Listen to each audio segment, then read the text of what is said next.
All right, side-by-side comparison time. Here is a traditional kind of ultralight quilt. This is my Outdoor Vitals Stormloft 15 next to the quilt we made my dad. And I've got a couple questions for him.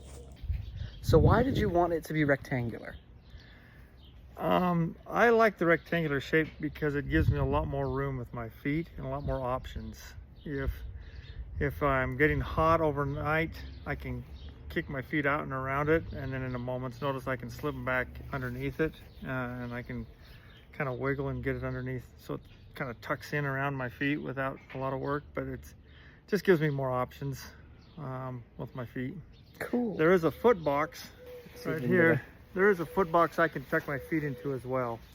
I made it this wide because my elbows stick out, and most sleeping bags bind me up, and I just feel constrained all night. This way, it's wide enough to wrap around them and keep them warm, but it still gives me ample room around my elbows.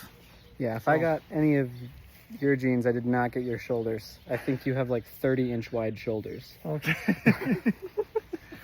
But that's the only difference. The only thing I might change is this foot box. I'd make it a little bit bigger, because if you can, a shape like this, you can fold it up and then invert it and tuck it, and it'll all fit inside that if it's big enough. This one's not quite big enough to tuck this much fluff in.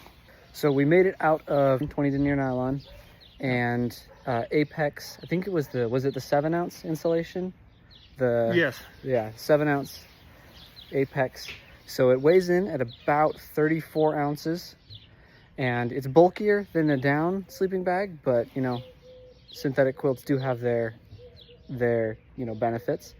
I see you've got ties on it, so you could wrap it around if you really wanted to. Yes. And tie it down. Pad straps. Turn it into a more secure sleeping bag type of arrangement if I want to. All right, well, there you go. So subscribe to follow along for more of his gear, and we'll see you tomorrow.